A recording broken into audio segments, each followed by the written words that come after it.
కూర్చో. అందరికీ నమస్కారాలు.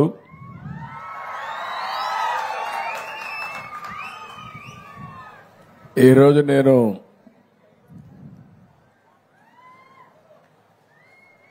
మన డిప్యూటీ ఉప ముఖ్యమంత్రి మిత్రుడు పవన్ కళ్యాణ్ గారు రాష్ట్రం మొత్తం గ్రామ సభలు పెట్టాలి, గ్రామ సభల్లో గ్రామ అభివృద్ధి గురించి చర్చించాలని నిర్ణయం చేయడం, నేను దానిపైన ఇది మంచి కార్యక్రమం, దీన్ని అందరం కలిసి చేయాలి, రాష్ట్రం అంతా కూడా ఒక పండుగ వాతావరణంలో ఈ కార్యక్రమం చేయాలని దీనికి శ్రీకారం చుట్టడం, అక్కడి నుంచి నేరుగా నేను కూడా భాగస్వామి కావాలని వానపల్లికి రావడం నా అదృష్టంగా భావిస్తున్నాను. ఇప్పుడే పళ్ళాలమ్మ వారి దర్శనం చేసుకుని ఆశీస్సులు తీసుకుని మీ ఆశీస్సులతో ముందుకు పోదామనే ఉద్దేశంతో ఇక్కడికి వచ్చాను. ఈరోజు మనందరం కూడా ఈ గ్రామ సభలో గుర్తుపెట్టుకోవాల్సింది, రాబోయే రోజుల్లో ఏం చేస్తామో మనం చర్చించుకోవాల్సిన అవసరం ఉంది. ఒక్క విషయం మీరందరూ గుర్తుపెట్టుకోవాలి, ఇక్కడికి వచ్చినప్పుడు ఈరోజు ఈ రాష్ట్రంలో ఒక్కసారి చూస్తే గడిచిన 5 సంవత్సరాలు ఎప్పుడైనా ఒక గ్రామ సభలో కూర్చొని మాట్లాడుకున్న దాఖలాలు ఉన్నాయా అని మిమ్మల్ని అడుగుతున్నా. ఎప్పుడైనా ఒక ముఖ్యమంత్రి ఒక ఉప ముఖ్యమంత్రి మీ దగ్గరికి వచ్చి సాదా సీదాగా వచ్చి కూర్చున్న సందర్భాలు ఉన్నాయా అని అడుగుతున్నా. ఆ రోజు మీరు చూస్తే ముఖ్యమంత్రి వస్తున్నాడంటే మొత్తం చెట్లన్నీ నరికేయాలి. ఇక్కడికి వచ్చుంటే ఈ పళ్ళాలమ్మవారి దేవాలయంలో మొత్తం చెట్లన్నీ నరికేసేవాడు. అవునా కాదా గుర్తు తెచ్చుకోమంటున్నా. ఆయన వస్తున్నా అంటే పరదాలు కట్టేయాలి. అదే సమయంలో అందరి ఇళ్ల దగ్గర అరెస్ట్ చేసేయాలి, ఎవరు బయట రాకూడదు. ఈ ప్రాంతం అంతా స్కూల్స్ అన్ని మూసేయాలి. అన్ని బస్సులు ఆయన మీటింగుల కోసం రావాలి. ఆడవాళ్ళైతే స్వేచ్ఛగా వచ్చి కూర్చొని మాట్లాడుతున్నారు. ఏమమ్మా అప్పట్లో ఎప్పుడన్నా మీలో నవ్వుముఖం చూశానా అని అడుగుతున్నా మిమ్మల్ని అందరినీ. స్వేచ్ఛ ఉందా అని మిమ్మల్ని అడుగుతున్నా. మిమ్మల్ని బలవంతంగా డాక్రా సంఘాలని బలవంతంగా తీసుకొచ్చి పెద్ద పెద్ద మీటింగులు పెట్టి ఉదయం నుంచి సాయంత్రం వరకు మీకు పనిష్మెంట్ ఇచ్చే రోజులవి. ఆ రోజులన్నీ అయిపోయినాయి. ఓసారి నేను చూశాను, వచ్చిన వాళ్ళు వెళ్లిపోతా ఉంటే పక్కన గోతులు తవ్వేవాళ్ళు పారిపోకుండా. ఇది ప్రజాస్వామ్యమా లేకపోతే డిక్టేటర్ స్వామ్యమా నాకైతే అర్థం కావడం లేదు. నేను అందుకని నేను గాని మిత్రుడు పవన్ కళ్యాణ్ గారు వచ్చిన తర్వాత ఒకే మాట చెప్పాం, చాలా స్పష్టంగా ఆదేశాలు ఇచ్చాం. మాది simple governance, simple government, effective governance. పేద ప్రజలకు న్యాయం చేసే పరిపాలన రావాలని పాలనకు శ్రీకారం చుట్టామని చెప్పి కూడా నేను మీకు తెలియజేస్తున్నా. ఈరోజు గ్రామ సభ అంటే మీరే నిర్ణయించుకోవాలి. ఈరోజు మీ అందరి ముందర ఒక ప్రపోజల్ పెడుతున్నాం. అది పెట్టే మునుపు కొన్ని విషయాలు కూడా మనం మాట్లాడుకోవాలి. ఆ విషయాలు మాట్లాడిన తర్వాత ఏం ప్రపోజల్ పెడుతున్నా నేను ఒక్కసారి మీకు చెప్తాను. ఈరోజు ఒకే రోజు 13,220 గ్రామాల్లో ఇదే మరిగా గ్రామ సభలు పెట్టి ఏమేమి కార్యక్రమాలు చేస్తామో నిర్ణయించే రోజు. దాన్ని చూస్తే చాలా సంతోషం కలుగుతుంది. ఈ సభల ద్వారా దీనికి కూడా ఒక రాజ్యాంగంలోని ఆర్టికల్ 243A ద్వారా గ్రామ సభలు పెట్టాలి. సర్పంచ్ పనిచేయాలన్నా గ్రామ సభలో పెట్టి మీ ఆమోదం తీసుకొని పనిచేయాలి. గ్రామ అవసరాలు ఏమున్నాయో అవే చేయాలి తప్ప కాంట్రాక్టుల అవసరాలు లేదంటే సర్పంచ్ అవసరాలు కాకుండా మీ అవసరాలు ప్రాతిపదిక పైన చేయాలనే ఉద్దేశంతోనే ఈ గ్రామ సభలకు శ్రీకారం చుట్టాం. మహాత్మా గాంధీ జాతీయ ఉపాధి హామీ పథకం నరేగా ఈ సంవత్సరం ఈ మీటింగ్ ద్వారా 4,500 కోట్ల రూపాయలకి శాంక్షన్లు తీసుకుంటున్నాం. రాష్ట్రం మొత్తం 87 రకాల పనులకి గ్రామ సభలు ఆమోదిస్తాయి. అవసరమైతే ఇంకా ఎక్కువ డబ్బులు కూడా ఖర్చు పెట్టడానికి అవకాశం ఉంది. ఎప్పుడు కూడా నరేగా అనే కార్యక్రమం ఎంతమంది పని కావాలంటే అంతమందికి పని కల్పించాలి. 100 రోజులు ఉపాధి కల్పించాలి. ఇది ప్రభుత్వ బాధ్యత. దీంట్లో కూడా మీరు చూస్తే ఎంతమంది పని చేస్తే వాళ్ళు చేసిన దాంట్లో లేబర్ ఇచ్చిన తర్వాత ఆ డబ్బుల్లోని 40% పనుల కోసం ఖర్చు పెట్టుకునే పరిస్థితి వస్తుంది. సిమెంట్కి కానీ స్టీల్ కానీ పనుల కోసం ఖర్చు పెట్టే పరిస్థితి వస్తుంది. 60-40%తో ఈ డబ్బులు వినియోగిస్తాం. ఈరోజు మొత్తం రాష్ట్రంలో చూస్తే ఈ 4,500 కోట్లు 9 కోట్ల పని దినాలు 54 లక్షల కుటుంబాలకు పని దొరుకుతుంది. ఇదొక పెద్ద ముందడుగని చెప్పి కూడా నేను మీకు తెలియజేస్తున్నా. గ్రామాలు బాగుండాలి. వానపల్లి బాగుంటే అంబేద్కర్ జిల్లా బాగుంటుంది. అదే మరి అంబేద్కర్ జిల్లా బాగుంటే దేశం బాగుంటుంది. గ్రామ అభివృద్ధి గ్రామంతో ప్రారంభించాల్సిన అవసరం ఉంది. మన రాష్ట్రంలో మీరు ఒక్కసారి గుర్తుపెట్టుకుంటే 3,54,000 మంది గ్రామీణ ప్రాంతాల్లో ఉన్నారు. 1,50,00,000 మంది టౌన్స్ లో ఉన్నారు. గ్రామాలు అభివృద్ధి చెందితేనే దేశ అభివృద్ధి అని చెప్పి కూడా నేను మీకు తెలియజేస్తున్నా. అందుకే 14-19 ఒక్కసారి గుర్తు చేసుకోండి, స్వర్ణ యుగం. అవునా కాదా అని మిమ్మల్ని అడుగుతున్నా. సిమెంట్ రోడ్లు కానీ అన్ని పనులు చేశాం. అదే సమయంలో 19-24 చీకటి రాజ్యం. ఒక్క పని కాలేదు. ఎక్కడికి పోయినా డబ్బులు నాకైతే అర్థం కావడం లేదు. కడాన నరేగా డబ్బులు కూడా దుర్వినియోగం చేశారు. దొంగ బిల్లులు వేసుకున్నారు. ఇష్టానుసారంగా ఎక్కడికక్కడ సొంత జోబుల్లోకి పోయినాయి తప్ప ప్రజలకు ఖర్చు పెట్టే పరిస్థితి లేరు. అందుకే ఆ రోజు త్రాగునీటికి ప్రాధాన్యత ఇచ్చాం. ఇంకో పక్క పంచాయతీల్లో సిమెంట్ రోడ్లకు ప్రాధాన్యత ఇచ్చాం. ఈ రోజు కూడా మీరు ఒక్క విషయం గుర్తుపెట్టుకోవాలి. ఎమ్మెల్యే ఉన్నారు. నియోజకవర్గ సమస్యల్ని పరిష్కారం చేయడం కోసం ఆయన ఎక్కడికక్కడ ముందుకు వస్తారు. ఎమ్మెల్యే ఎంత ముఖ్యమో అదే సమయంలో గ్రామ సర్పంచ్ కూడా అంతే ముఖ్యం. గ్రామానికి ప్రథమ పౌరుడు గ్రామ సర్పంచ్. ఆ ఎన్నికలు కూడా ఎంత అపహాస్యం చేశారో మొన్న ఎన్నికల్లో మీరు చూశారు. ఎన్నికలు జరగనీయకుండా చేశారు. స్థానిక సంస్థల ఎన్నికల్ని కబ్జా చేశారు. రౌడీజం చేశారు. ఎక్కడో అమరావతిలో ఒక సైకో ఉంటే ఊరూరికి ఒక సైకో తయారై 5 ఏళ్లు ఈ రాష్ట్రాన్ని అతలాకుతలం చేసే పరిస్థితికి వచ్చారు. అవునా కాదా ఒక్కసారి మీరు ఆలోచించుకోవాలి. 5 ఏళ్లు నన్ను కూడా గ్రామాలకు రానియలేదు.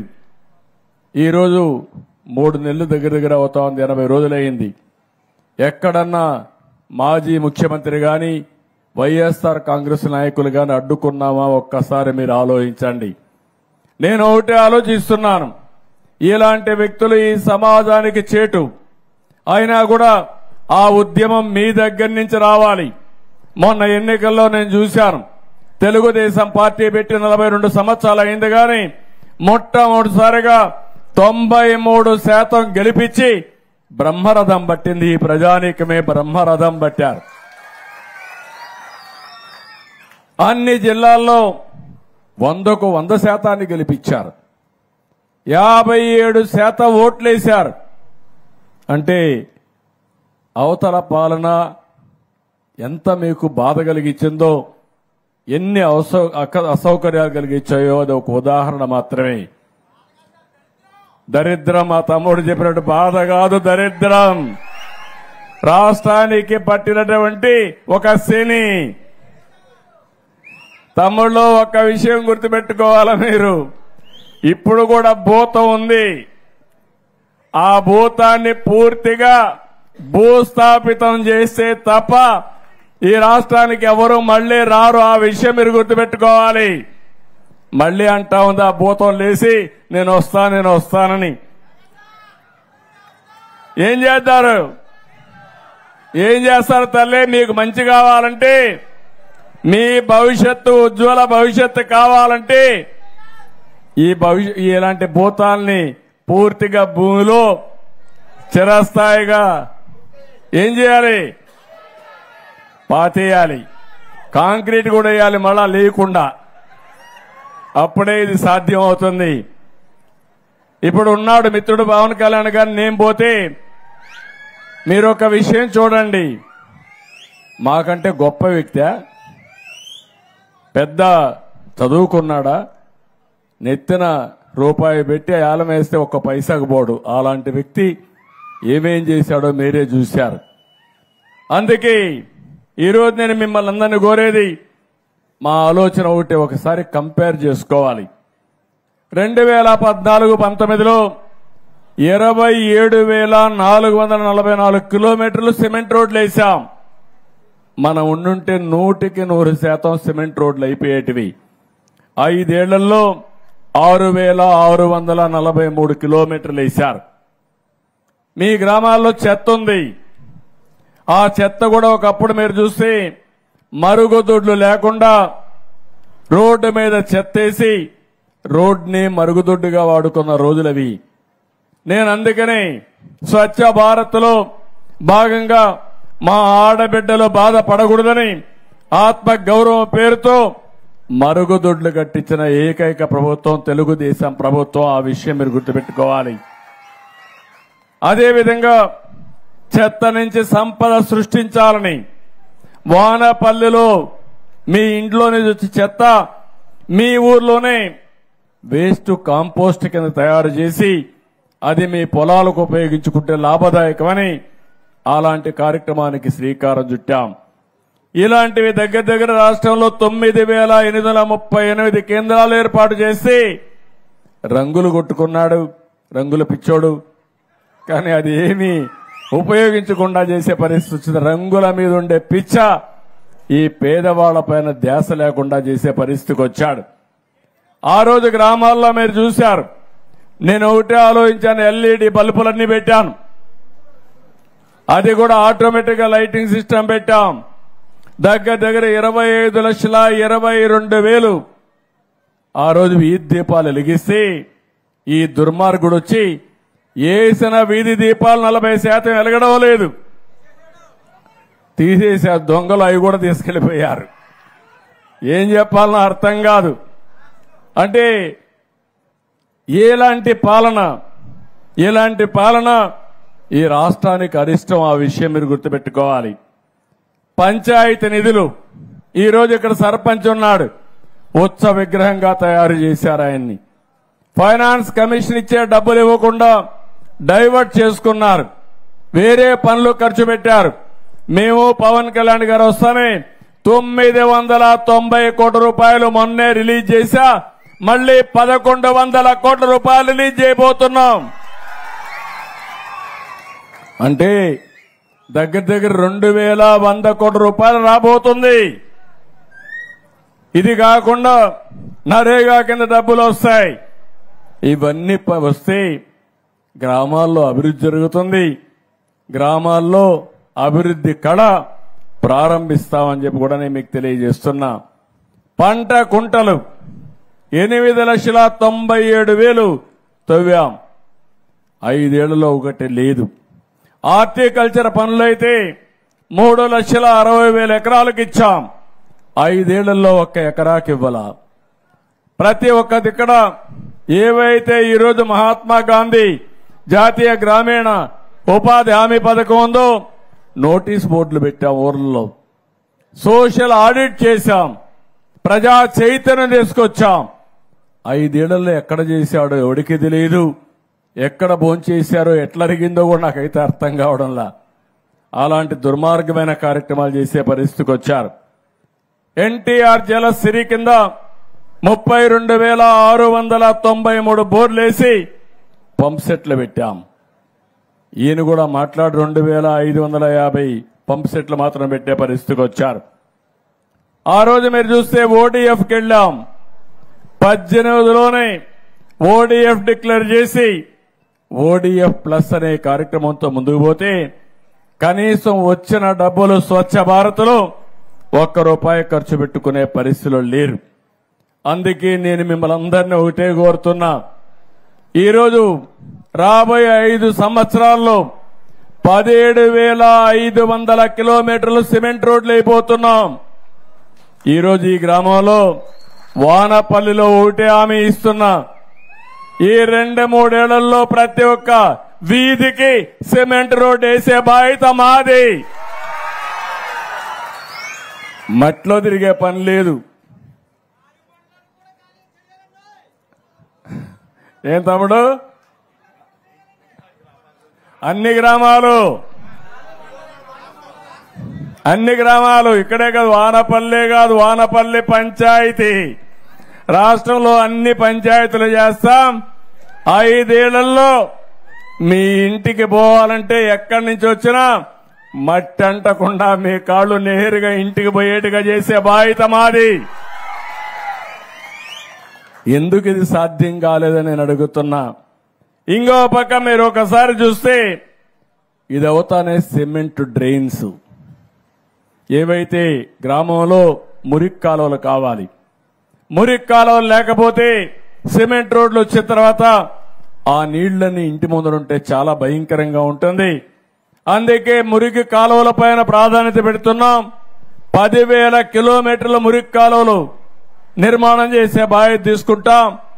వానపల్లి గాని పంచాయతీల్లో గాని ఒకటే హామీ ఇస్తున్నా, ఈ గ్రామాలన్నింటిలో 100% మురికి కాలువలు నిర్మాణం చేసే బాధ్యత తీసుకుంటామని చెప్పి కూడా నేను మీకు తెలియజేస్తున్నా.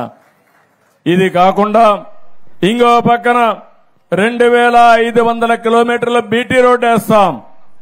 4 లక్షల ఎకరాల్లో నరేగా పనులు చేస్తాం. 5 లక్షల పంట కుంటలు దోతాం.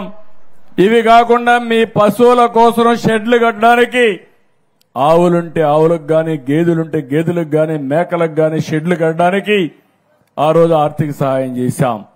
మళ్లీ రాష్ట్రంలో ఒక పద్ధతి ప్రకారం చేస్తాం.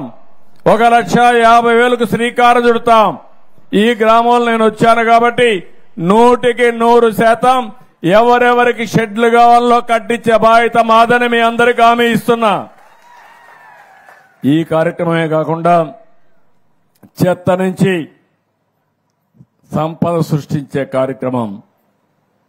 మనం చెత్తని రోడ్ల మీద వేసి తగలబెట్టి ఆ వాసన, ఆ స్మెల్ లేకపోతే ఆ పొగ చాలా భయంకరంగా ఉంటాయి. అందుకే నేను ఆలోచించింది, ఆ యొక్క చెత్తను తీసుకెళ్లి ఏవైతే వేస్ట్ కాంపోస్ట్ దగ్గర ఆ షెడ్ లో పెట్టి, కొన్ని దాంట్లో సీసాలుంటాయి, కొన్ని ప్లాస్టిక్ ఉంటాయి, ఇవన్నీ రీసైక్లింగ్ పంపిస్తాం. అక్కడ కాంపోస్ట్ చేసి ఆ ఎరువులు మళ్లీ ఎక్కడ అవసరమైతే అక్కడ ఇచ్చే కార్యక్రమం చేస్తాం. నరేగా కింద దగ్గర 15 కోట్ల నుంచి 21,50,00,000 పని దినాలు పెంచుతున్నాం. కూలీని కూడా రేటు కూడా పెంచుతున్నాం. నేనే ఒకప్పుడు తలసరి ప్రతిరోజు వాళ్ళ ఆదాయం దిన కూలీ నేనే పెంచాను. ఇప్పుడు ఇంకా ధరలు పెరిగాయి. పెరిగిన ధరల కోసం ఇంకా పెంచాల్సిన అవసరం ఉంది. అది కూడా పెంచుతామని చెప్పి కూడా నేను మీకు తెలియజేస్తున్నా. ఇవన్నీ కూడా ఈ కార్యక్రమాలే కాకుండా ఇంకో పక్క మీరు ఒక్కసారి చూసినప్పుడు నేను ఒకటే ఆలోచిస్తున్నాను. ఈ గ్రామ సభలో మీ అందరికీ ఈరోజు గ్రామ సభలో మీకు చాలా అవసరాలున్నాయి. ఆ అవసరాల్ని ఏ విధంగా అటెండ్ చేయాలనో దానికి కూడా ఒక యాక్షన్ ప్లాన్ తయారు చేస్తాం. అది తయారు చేసి ఏ విధంగా చేయాలనో చేయడం కోసం ముందుకు పోతాం. ఇప్పుడు నేను ఒక మాట చెప్పాను, ప్రతి ఒక్క కుటుంబానికి కరెంట్ ఉండాలి, ఇల్లుండాలి, ఇంటి జాగా ఉండాలి. అందుకే ఇంటి జాగా విషయంలో ఒకటే చెప్పాను. ప్రతి ఒక్క కుటుంబానికి గ్రామీణ ప్రాంతాల్లో 3 సెంట్లు, పట్టణ ప్రాంతాల్లో 2 సెంట్లు ఇచ్చే బాధ్యత మాదని మేము చాలా స్పష్టంగా చెప్పాం. ప్రతి ఒక్కరికి ఇళ్లు కట్టిస్తాం. ఇప్పుడే ఆ రోజుల్లో తీసుకున్న నిర్ణయం ప్రకారం ఈ ఊర్లో కూడా ఒక 600 మందికి ఇళ్లు లేవని కలెక్టర్ గారు 610 మంది ఇళ్లు చెప్పాడు. ఈ 610 ఇండ్లు ప్రారంభించి పూర్తి చేపించే బాధ్యత మాదని మీ అందరికీ హామీ ఇస్తున్నా. రాష్ట్రంలో ఏ గ్రామంలో కూడా ఇల్లు లేదనకుండా ప్రతి ఒక్కరికి ఇల్లు కట్టించే బాధ్యత, ఆ ఇంటికి మళ్లీ కరెంటు లేకపోతే కరెంటు ఇచ్చే బాధ్యత, మంచినీళ్ల కొళ్ళాయి ద్వారా మంచినీళ్లు ఇచ్చే బాధ్యత. ఒకే కార్యక్రమం తీసుకున్నాం. ఎన్నికల్లో మా ఆడబిడ్డలకు హామీ ఇచ్చాను. ఆ హామీ ప్రకారం మీ ఇంటికి కొళ్ళాయి ద్వారా, ట్యాప్ ద్వారా సురక్షితమైన మంచినీళ్లు ఇస్తా ఉన్నాం. ఇచ్చే బాధ్యత తీసుకుంటామని మరొక్కసారి మీ అందరికీ హామీ ఇస్తున్నా. ఇది కాకుండా ప్రతి ఒక్క ఇంటికి ఒక మరుగుదొడ్డు ఉండాలి. అదే సమయంలో గ్యాస్ కనెక్షన్ ఉండాలి. తొందరలోనే మా ఆడబిడ్డలకు ఒక మాట ఇచ్చా, ఉచిత గ్యాస్ ఇస్తానని. అది కూడా ఇస్తా. మా ఇచ్చిన మాట నిలబెట్టుకుంటాను. ఇలాంటి కనీస అవసరాలు ప్రతి ఒక్క ఇంటికి ఉండాలి. ఇంకో పక్క ప్రతి ఒక్క గ్రామంలో మీరు ఒకసారి చూస్తే సిమెంట్ రోడ్లు ఉండాలి, మురికి కాలువ ఉండాలి, అదే మరి వీధి దీపాలు ఉండాలి. చెత్తంతా కూడా కలెక్ట్ చేసి చెత్త నుంచి సంపద సృష్టించి ఎక్కడ కూడా గ్రామాల్లో చెత్త కనపడకుండా ఒక మంచి గ్రామాలుగా తయారు చేయాలి. ఒక చెత్తనే కాదు, మీ ఊర్లో లిక్విడ్ ఉంటుందంటే కాలువలో మురికి కాలువలో మురిగంతా వస్తుంది. దాన్ని కూడా ఏ విధంగా చేయాలనో, ఎక్కడ కూడా దోమలు ఈగలు వాలకుండా మీకు ఆరోగ్యంగా ఉండాలంటే ఆ మురుగునీరు కూడా డిస్పోజ్ చేయాల్సిన అవసరం ఉంది. అది కూడా చేయిస్తానని చెప్పి తెలియజేస్తున్నా. అక్కడి నుంచి నేను ఆలోచిస్తున్నాను, ఈ ఊర్లో మీరు ఎక్కడికి పోవాలన్నా, కొత్తపేటకు పోవాలన్నా, అమలాపురం పోవాలన్నా, కాకినాడ పోవాలన్నా, రేపు పోర్టుకు పోవాలన్నా, ఎయిర్పోర్టుకు రాజమండ్రికి పోవాలన్నా ఒక మంచి రోడ్డు వ్యవస్థ ఏర్పాటు చేసే బాధ్యత కూడా తీసుకుంటాం. మీ గ్రామానికి దగ్గరని ప్రైమరీ హెల్త్ సెంటర్ ఉండేట్టుగా, మీ పశువుల ఆసుపత్రి ఉండేట్టుగా, మీ పిల్లల చదువు కోసం ఏం కావాలనో అవన్నీ చేయడానికి ముందుకు పోతామని చెప్పి కూడా నేను మీకు తెలియజేస్తున్నా.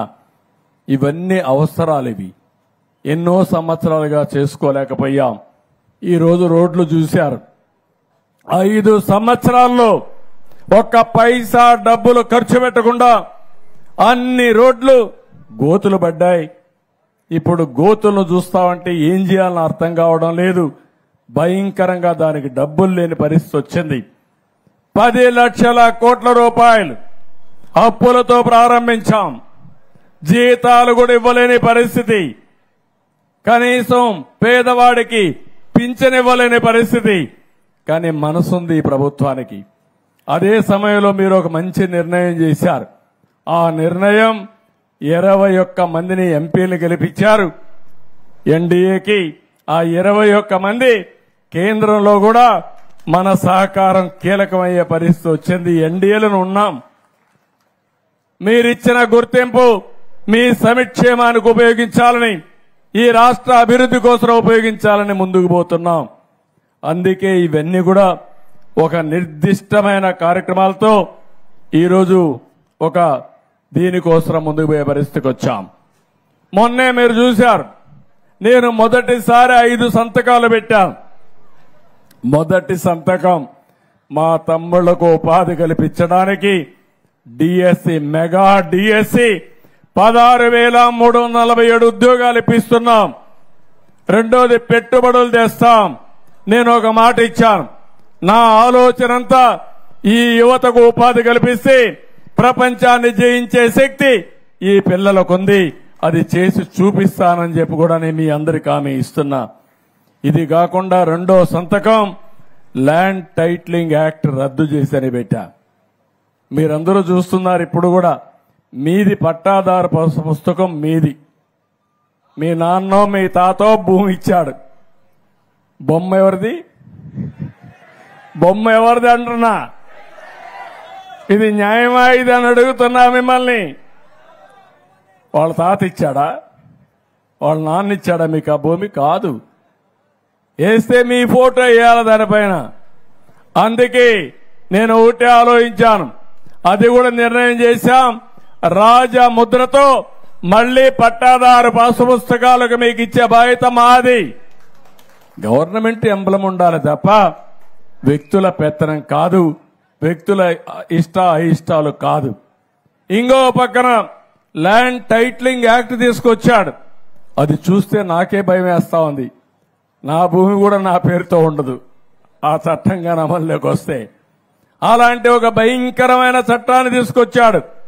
ఆయన సాక్షిలో ఉండే గుమస్తాలు పెట్టుకుని మీ భూమి ఎవడికి కావాలంటే ఒకటి రాయిస్తే ఇంకా మీరు కోర్టు పోవాలంటే కూడా లేకుండా నేరుగా వానపల్లి నుంచి అమరావతి హైకోర్టుకు రావాలి.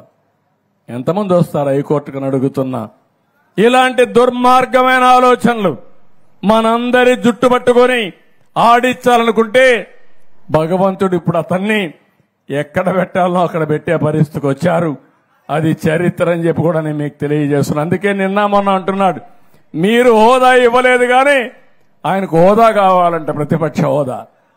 ప్రజలు ఇస్తే వచ్చేది హోదా, ప్రజలు గెలిపిస్తే వచ్చేది పదవి.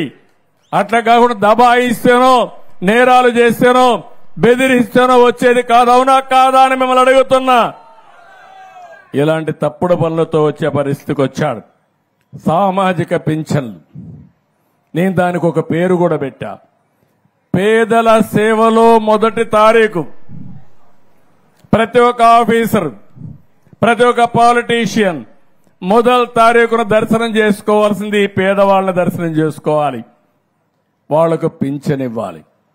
3,000 రూపాయల పింఛన్ ఉంటే ఒకేసారి 4,000 రూపాయలు పింఛన్ పెంచిన పార్టీ ఎన్డీఏ గవర్నమెంట్. అవునా కాదా అని మిమ్మల్ని అడుగుతున్నా. ఆ రోజు అన్నారు ఈ పింఛన్ ఇవ్వాలంటే వాలంటీర్లు ఉండాలని. వాలంటీర్లు లేకుండా ఉన్నారని దగ్గర మంచి మేలో జూన్లో మీరు చూస్తే 35 మందిని చంపేశారు ముసలివాళ్ళని ఎండలో తిప్పి.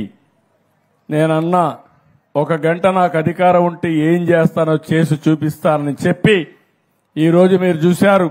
తొలి రోజే 99% పింఛన్లు ఇచ్చాం వాలంటీర్లు లేకుండా ప్రభుత్వ యంత్రాంగంతో. అవునా కాదా? అసాధ్యం అని చెప్పి మాయ మాటలు చెప్పారు, అది సుసాధ్యం చేశాం. నేను అందుకని ఎవరైతే వికలాంగులున్నారో 3,000 నుంచి 6,000 చేశాం. ఇంకో పక్క కొంతమంది పాపం జీవితాంతం సఫర్ అవుతూ ఎయిడ్స్ వచ్చినా కిడ్నీ పోయినా అవస్థ పడితే వాళ్ళకి 10,000 ఇచ్చాం. కొంతమంది లేచి తిరగలేని వాళ్ళకి 15,000 రూపాయలు నెలకు పింఛన్ ఇచ్చిన పార్టీ ఈ ఎన్డీఏ ప్రభుత్వం అని చెప్పి కూడా నేను మీకు తెలియజేసి 15,000 ఇస్తున్నాం. ఎందుకంటే వాళ్ళు తిరగరు, వాళ్ళకు సేవ చేయాలి, వీళ్ళకు కూడా కూలిపోతుంది. అలాంటప్పుడు వీళ్ళని ఆదుకోవాలనే ఉద్దేశంతో 15,000 ఇచ్చాం. నేను ఒకటే చెప్తున్నా, భవిష్యత్తులో కూడా మొదటి తారీఖున మీకు అందరికీ పింఛన్లు ఇస్తాం.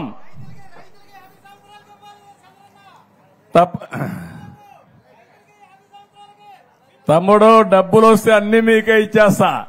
నేను సంపాదించేది కష్టపడి మీకోసరమే. సంపద సృష్టిస్తా, ఆ సంపద పేదవాళ్లకు పంచుతానే ఉంటా. అలు పెరగని పోరాటం చేస్తాం దీనికోసం. ఇందులో రాజీ లేదు. అదే మాదిరిగా మీరు ఒక్కసారి ఆలోచిస్తే మా ఉద్యోగస్తులకు కూడా మొదటి తారీఖు జీతాలు ఇచ్చాం. ఒకప్పుడు ఉద్యోగస్తులకు జీతాలు వచ్చేటివి కాదు, పెన్షనర్లకి పెన్షన్ వచ్చేది కాదు. ఈ రోజు అసాధ్యం అనుకున్న పనుల్ని సాధ్యం చేశాం. ఒకేసారి 100 క్యాంటీన్లు పెట్టాం. ఈ నెలలో మిగిలిన క్యాంటీన్లు పెడతాం. అక్టోబర్లో మొత్తం సెప్టెంబర్లో పెట్టి 203 క్యాంటీన్లు పెట్టి 5 రూపాయల పూటకి 3 పూటలు కలిస్తే 15 రూపాయలకి పేదవాడికి కడుపు నిండా తిండి పెట్టే బాధ్యత మాదని మరొకసారి హామీ ఇస్తున్నా. చాలా మంది దాతల ముందుకు వచ్చారు. ఒక్కొక్కరైతే ₹1 కోటి దానం ఇస్తున్నారు, విరాళాలు ఇస్తున్నారు. ఎన్టీ రామారావు గారు పెట్టినటువంటి అన్నదానం ఒక్క పైసా పెట్టుబడి లేకుండా ఈరోజు దాతలు ఇచ్చిన డబ్బులతో మళ్ళా వడ్డీ వస్తా ఉంది, ఇంకా పెరుగుతా ఉంది. 1,00,000 మందికి భోజనం పెట్టినా అలుపెరగకుండా కార్యక్రమం ముందుకు పోయే పరిస్థితికి వచ్చింది. ఇంకో పక్క స్కిల్ డెవలప్మెంట్ చేస్తున్నాం.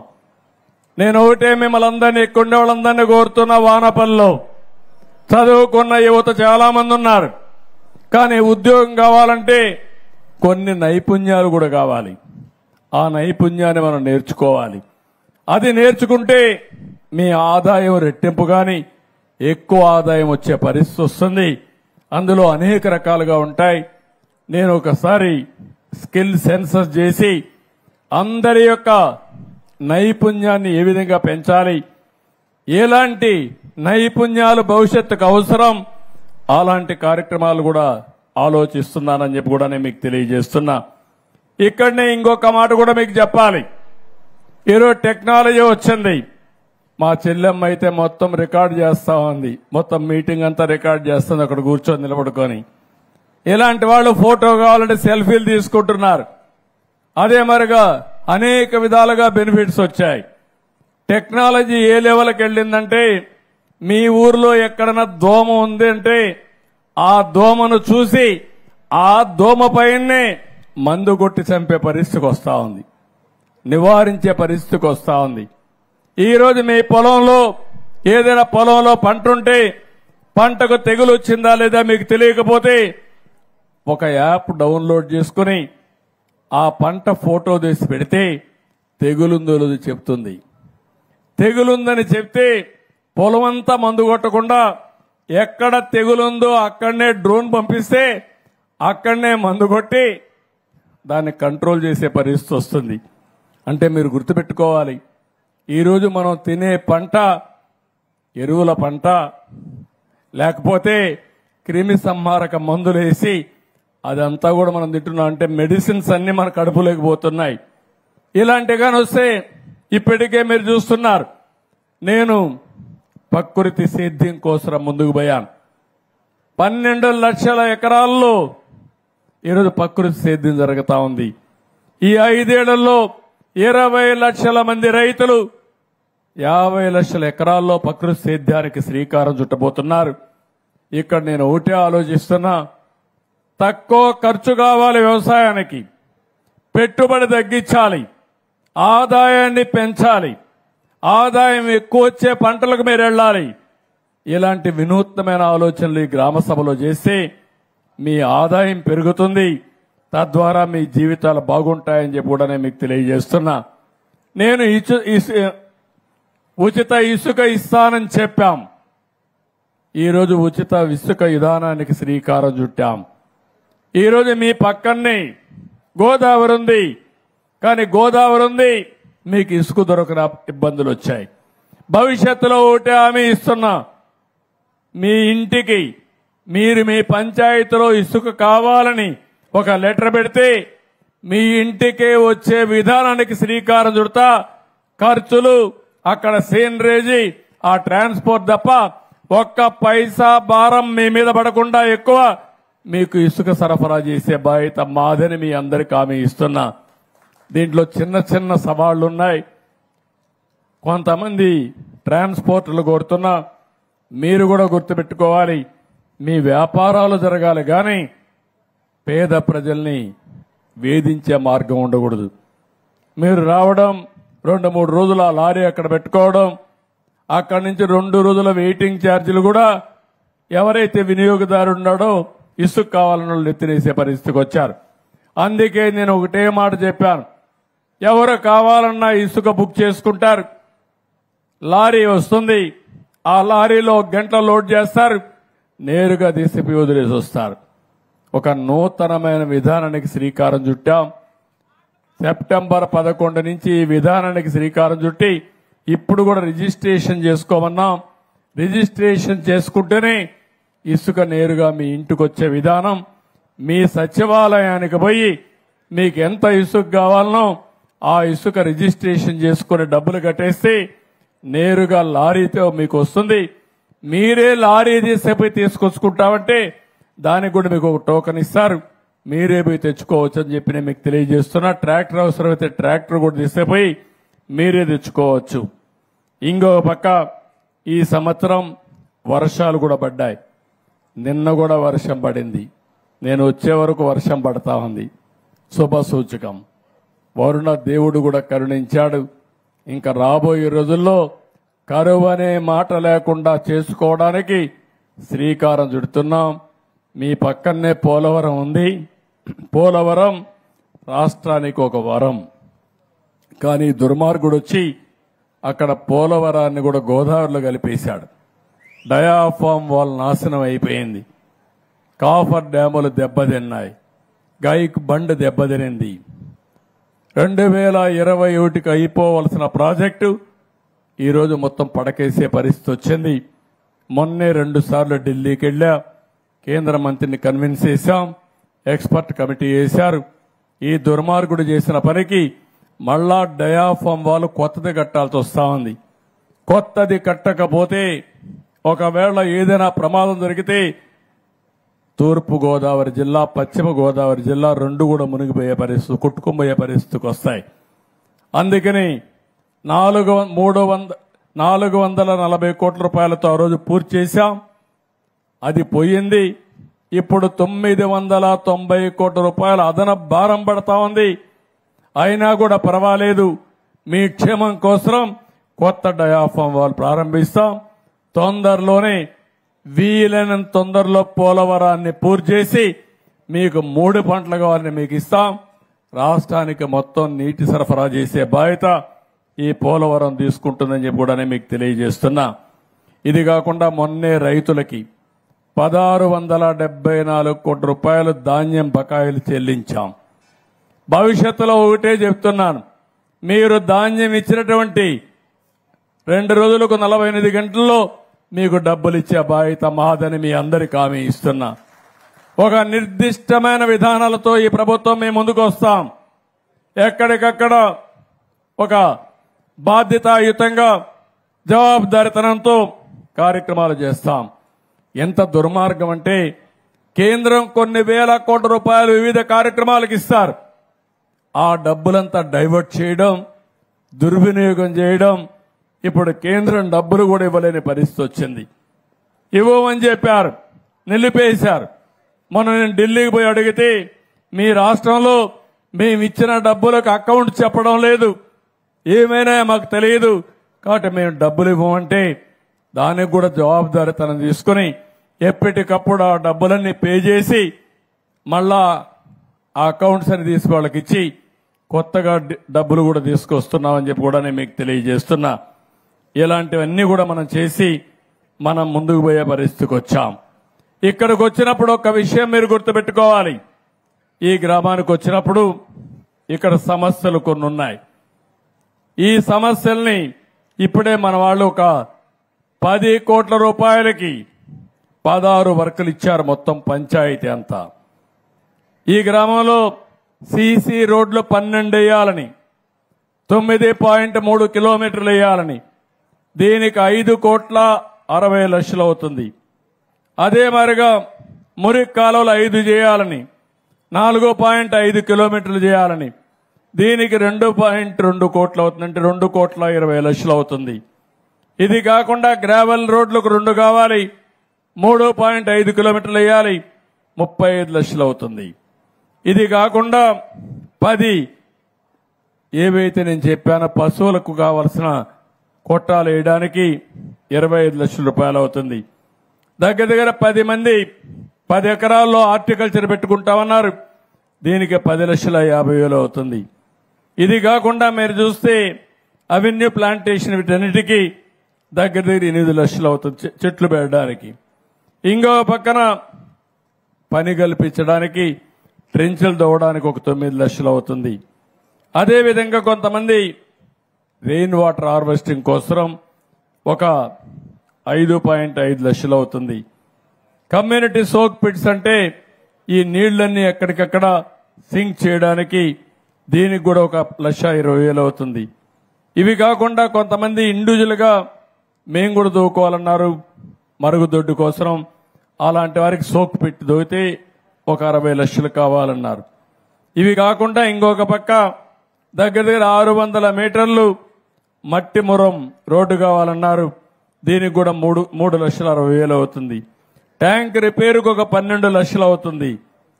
కాలువల రిపేరుకి 4,85,000 అవుతుంది. బరియల్ గ్రౌండ్కి మొత్తం ల్యాండ్ చేసి కాంపౌండ్ వాళ్ళు కట్టాలంటే 1,20,00,000 అవుతుంది. అది కూడా ప్రపోజల్ పెట్టారు. ఇది కాకుండా ఫీల్డ్ కాలువలకి 46,000 అవుతుంది. అదే సమయంలో కాంపౌండ్ వాల్స్ కట్టాలన్నారు, 10 లక్షలు అవుతుంది. మొత్తం కలిసి 16 పనులు, మొత్తం దీనికి 10,20,00,000 అవుతుంది. మీరందరూ ఒప్పుకుంటే ఈ సంవత్సరం ఈ 16 పనులు అన్ని గ్రామాల్లో పూర్తి చేసి మళ్ళా నెక్స్ట్ గ్రామ సభకు వచ్చే అవకాశం ఉంటుంది. ఈ పనులు గాని మీరందరూ ఒప్పుకుంటే పూర్తి చేస్తారని చెప్పి కూడా నేను మీకు తెలియజేస్తున్నా. మీరందరూ కూడా చెప్పాల్సిన అవసరం ఉంది. మీ అందరూ కూడా ఆమోదయోగ్యం ఇవ్వాల్సిన అవసరం ఉంది. ఇది కాకుండా ఇంకొక పక్కన మీ గ్రామంలో చూస్తే ఆదాయం కూడా ఎప్పుడు కూడా డబ్బులు కావాలి, నరేగా డబ్బులు వస్తాయి. ఇంకొక పక్క మీకు ఫైనాన్స్ కమిషన్ డబ్బులు వస్తాయి. వివిధ రూపేణ క్రమంలో మీ సర్పంచ్ కూడా బాగా పనిచేస్తున్నట్టున్నాడు. 3వ సర్పంచ్ అయినట్టు, ఒకసారి ఆయన భార్య మళ్ళా అయినట్టున్నాడు. అంటే ప్రజాదరణ పొందిన వ్యక్తి పంచాయతీ సర్పంచ్ కావడం సంతోషం. మనిషి సిన్సియర్గా ఉన్నాడు, నీతి నిజాయితీ కనపడొస్తున్నాడు. ఇది శుభ పరిణామం. మీ అందరికీ ప్రొఫెషనల్ ట్యాక్స్ కింద 2,76,111 రూపాయలు వస్తుంది. తలసరి ఆదాయం గ్రాంటు 1,14,480 రూపాయలు వస్తుంది. స్టాంప్ డ్యూటీ కింద 11,81,189 రూపాయలు వస్తుంది. హౌస్ ట్యాక్స్ ప్రాపర్ గా కలెక్ట్ చేసుకుంటే 18,99,711 రూపాయలు వస్తాయి. మామిడి యార్డు మార్కెట్ వేలం వల్ల 5,06,54,350 రూపాయలు వస్తుంది. 15వ ఆర్థిక సంఘ నిధులు 72,84,005 రూపాయలు వస్తాయి. మొత్తం ఆదాయం చూస్తే 1,14,09,845 రూపాయల ఆదాయం వస్తుంది. కానీ ఊర్లో జనాభా కూడా 12,000 జనాభా ఉంది. పెద్ద గ్రామం, కొన్ని మండలాలు కూడా ఇంతే జనాభా ఉంటాయి. అలాంటి గ్రామం ఇది. ఇక్కడ మీరు చూస్తా ఉంటే 5,411 మంది మహిళలున్నారు, 5,544 మంది మగవాళ్లు ఉన్నారు. ఓటర్లు 8,799 ఉన్నాయి. మొత్తం ఇళ్లు 3,872 ఇళ్లున్నాయి. చదువుకున్న వాళ్ళు 72%. ఇది కూడా 2011 సెన్సస్. ఇప్పుడైతే 90%, 95% ఉంటుంది. చాలా వరకు ఇంప్రూవ్ అయి ఉంటుంది. రైతులు 1,660 మంది ఉన్నారు. రైతు కూలీలు 2,368 మంది ఉన్నారు. దళితులు దగ్గర దగ్గర 3,404 మంది దళితులున్నారు. గిరిజనులు 53 మంది ఉన్నారు. గ్రామంలో భూమి 3,850 ఎకరాలుంది. ఎన్ని కుటుంబాలున్నాయో అంత భూమి ఉంది. అంటే దగ్గర దగ్గర ఒక్కొక్క కుటుంబానికి 1 ఎకరా ఆవరేజ్ వస్తా ఉంది. ఇది ఈ గ్రామంలో ఉండే ఒక అసెస్మెంట్. ఇక్కడ మీరు చూస్తే సెల్ఫ్ హెల్ప్ గ్రూపులు, డాక్రా సంఘాలు నేనే పెట్టాను. ఓసారి నా ఆడబిడ్డలు నన్ను మర్చిపోయారు, కానీ నేను మాత్రం వాళ్ళని ఎప్పుడూ మర్చిపోలేదు. నా మానస పుత్రిక మా ఆడబిడ్డల డాక్రా సంఘాలని చెప్పి నేను మీకు తెలియజేస్తున్నా. ఎంతో మంది వచ్చారు, ఎన్నో ప్రయత్నాలు చేశారు, కానీ మా డాక్రా సంఘాలను ఏమీ చేయలేకపోయారు. మళ్లీ హామీ ఇస్తున్నా, ఈ ఊర్లో 3,335 మంది 316 సొసైటీలున్నాయి. మిమ్మల్ని పైకి తీసుకొచ్చే బాధ్యత మాదని మరొక్కసారి ఆడబిడ్డలందరికీ హామీ ఇస్తున్నా. ఇళ్లన్నీ ఇప్పుడు చెప్పాను, అవన్నీ కూడా పాతవన్నీ పూర్తి చేసి కొత్తగా ఇస్తాం. ప్రైమరీ హెల్త్ సెంటర్ ఒకటి ఉంది. ఎన్టీఆర్ వైద్య సేవ కార్డులు 1,283 ఉన్నాయి. విద్యుత్ ట్రాన్స్ఫార్మర్లు అయితే 190 దాకా ఉన్నాయి. అయితే ఈరోజు నేను మీ అందరికీ ఇక్కడికి వచ్చినప్పుడు ఇంకొక విషయం కూడా మీకు చెప్పాలి. జీరో పావర్టీ అంటే ఈ ఊర్లో 100% పేదలు లేకుండా వాళ్ళని పైకి తీసుకొచ్చే బాధ్యత తీసుకోవాలి. నేను రాబోయే రోజుల్లో ఒక మిషన్ కింద ఆలోచిస్తున్నాను. టెక్నాలజీ యుగంలో ఉన్నాం, సంపద సృష్టిస్తున్నాం. కానీ సంపద అంతా కొంతమందికి వెళ్తా ఉంది, చాలా మంది పేదరికంలో బాధపడుతున్నారు. అందుకే జీరో పావర్టీ అంటే ఎక్కడా పేదవాళ్లు లేకుండా మొట్టమొదటిసారిగా వాళ్లపైన శ్రద్ధ పెట్టి కనీస అవసరాలు వాళ్ళకిచ్చి కనీస ఆదాయం సంపాదించే మార్గం చూపించేదానికి శ్రీకారం చుడుతున్నాం. అందుకే ఒక మాట చెప్పాను, బాగా పైకొచ్చిన 10%, కింద నుండే 20% దత్తత తీసుకోవడం, వాళ్ళందరికీ అండగా ఉండడం, వాళ్ళకి ఆదాయం పెంచే మార్గాలు చూపించగలిగితే, ఆ పిల్లల్ని బాగా చదివించగలిగితే పేదరిక నిర్మూలన జరుగుతుంది. అందుకే మళ్లీ జనవరిలో జన్మభూమి 2.0 తీసుకొస్తున్నారు. రెండోసారి జన్మభూమి. ఆ రోజు జన్మభూమిలో గ్రామానికి ఏం కావాలన్నా మీరు చేశారు. స్కూల్ బిల్డింగ్లు కట్టారు, రోడ్లు వేశారు, కాలేజీలు పెట్టారు, అనేక కార్యక్రమాలకు శ్రీకారం చుట్టారు. ఇప్పుడు కావాల్సింది మళ్లీ జన్మభూమితో, ఆ స్ఫూర్తితో ప్రపంచంలో ఎక్కడ మీరున్నా మీతో పుట్టిన వాళ్ళు ఇక్కడున్నారు, ఇంకా అవసరాలున్నాయి, మీరు కూడా రండి, అందరం కలిసి పనిచేద్దాం, ఈ గ్రామాన్ని అభివృద్ధి చేద్దాం, గ్రామంలో ఉండే ప్రజల్ని మనతో సమానంగా ముందుకు తీసుకుపోదాం. ఒక్క విషయం మీరు గుర్తుపెట్టుకోవాలి, 25 ఏళ్లకు మునుపు నేను ఐటీకి ప్రాధాన్యత ఇచ్చాను. మీ పిల్లల్ని చదివించమని చెప్పాను. కొంతమంది నన్ను చూసి నవ్వారు, ఐటీ అంటే అర్థం కాలేదు. ఈరోజు ప్రతి ఒక్కరి జోబీల్లో సెల్ ఫోన్లు ఉన్నాయి. నేను ఆ రోజు సెల్ ఫోన్ కోసం నేను ప్రయత్నం చేస్తా ఉంటే అందరూ నన్ను ఎగతాళి చేసి సెల్ ఫోన్ తిండి పెడుతున్నా అన్నారు. ఈరోజు సెల్ ఫోన్ తిండి పెట్టడం కాదు, భార్య లేకపోతే భర్త ఉండగలుగుతాడు, భర్త లేకపోతే భార్య ఉండగలుగుతుంది. కానీ సెల్ ఫోన్ లేకపోతే ఇద్దరు ఉండే పరిస్థితులు లేరు, పిచ్చి పడుతుంది. అంటే ఇది ఒక ఆయుధంగా తయారైంది. మంచి సాధన కోసం ఏ పని కావాలన్నా అన్ని సెల్ ఫోన్ ఉంటే అయిపోతాయి. ఎక్కడన్నా కొనుక్కోవాలంటే పేటీఎం మీరు పెట్టేసుకుంటే, లేకుంటే డౌన్లోడ్స్ పెట్టుకుంటే ఆటోమేటిక్గా డబ్బులు స్వైపింగ్ చేసి బిల్లు కూడా ఏదో చేస్తారు, తీసుకొని వెళ్ళిపోతా ఉంటాం. క్యూఆర్ కోడ్ వాడుతున్నాం, ముందుకు వెళ్ళిపోతున్నాం. ఎప్పుడన్నా చీకటి వచ్చి కరెంటు పోతే టార్చ్ లైట్గా పనిచేస్తుంది మీ ఫోనే. ఇలాంటి ఒకటి కాదు, ఇక్కడి నుంచి మీరు ఇంకా మీటింగ్ టైం అవుతా ఉంది, ఒక అర్ధ గంటకు లేటుగా వస్తారని మీ మిస్సెస్కి ఫోన్ చేసే పరిస్థితి వస్తున్నారు. ఇంట్లో వాళ్ళకి మెసేజ్లు పెట్టుకోవచ్చు. అనేక లాభాలు రాబోతున్నాయి. ఇటీవల కాలంలో యునైటెడ్ నేషన్స్ ఒక సర్వే చేశారు.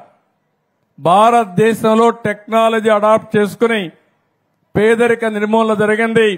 ఆఫ్రికా దేశాలు కూడా టెక్నాలజీ అడాప్ట్ చేసుకోమని సజెషించే పరిస్థితికి వచ్చారు. పెను మార్పులు వస్తున్నాయి రాబోయే రోజుల్లో. అందుకే నేను మిమ్మల్ని అందరినీ ఇంకొక మాట మీరు గుర్తుపెట్టుకోవాల్సింది, 25 ఏళ్లకు మునుపు ఐటీ చదువుకొని అమెరికాకి వెళ్లిన వాళ్ళు, అమెరికాలో స్థిరపడిన వాళ్ళు, ఉద్యోగాలు చేసేవాళ్ళు, వాళ్ళ ఆదాయం చూస్తే మనకే ఆశ్చర్యం వేస్తుంది.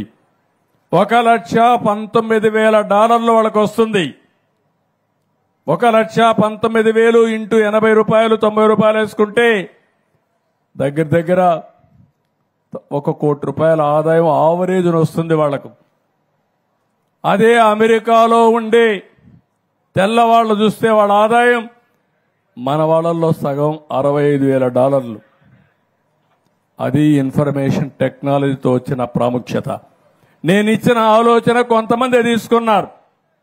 క్రీమ్ ఆఫ్ ది సొసైటీ చదువుకున్న వాళ్ళు తీసుకొని హైదరాబాద్కి వెళ్లారు, బెంగళూరుకి వెళ్లారు, అక్కడి నుంచి విదేశాలకు వెళ్లారు, అవకాశాలు అందిపుచ్చుకున్నారు. ఇప్పుడు నా ఆలోచన అది, ప్రజల్ని ఒక ఆస్తిగా చూడాలని. ఒకప్పుడు ప్రజలంటే భారం అనుకున్నాం, ఇప్పుడు ప్రజలు మనకు పెద్ద ఆస్తి. ఆ విషయమే నేను చెప్తున్నా. కొన్ని దేశాల్లో పిల్లలు పుట్టడం లేదు, మానేశారు. ఇప్పుడు పెద్దవాళ్ళు, వయసు అయిన వాళ్ళు ఎక్కువ అయిపోయారు. వాళ్ళు కూడా రాను రాను చనిపోతే ఆ గ్రామాలన్నీ దెయ్యాల కొంపలుగా తయారైపోతాయి. ఇప్పుడు కూడా మీ గ్రామాల్లో, చాలా గ్రామాల్లో చూస్తూ ఉంటారు. మన రాష్ట్రం కూడా ఆ పరిస్థితికి వచ్చాం. 2.1 అంటే 2.1 చిల్డ్రన్ని ఒక ఆడబిడ్డ జీవితంలో కనే పరిస్థితి రావాలి. ఈరోజు మన దగ్గర 1.5 నుంచి 1.7% ఉంది.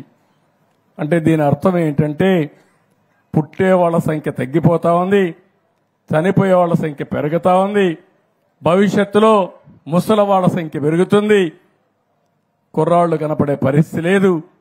తద్వారా మళ్ళీ మనుషులే లేకపోతే ఎవరికి సేవ చేస్తామని అడుగుతున్నా. ఒకప్పుడు నేనే జనాభాను నియంత్రణ చేయమన్నాను, ఇప్పుడు జనాభాని పెంచమంటున్నాను. అందుకే మొన్న పంచాయతీ ఎన్నికల్లో 2 కంటే ఎక్కువ మంది పిల్లలుంటే వాళ్ళందరికీ ఛాన్స్ ఇవ్వాలని నిర్ణయం చేశాను. రేపు ఎల్లుండి రోజు వస్తుందని చెప్పలేను. ఎవరైనా ఒక్కరికంటే పిల్లలే లేకపోతే వాళ్ళు పోటీ చేయడానికి అర్హత లేదని చెప్పాల్సి వస్తుంది.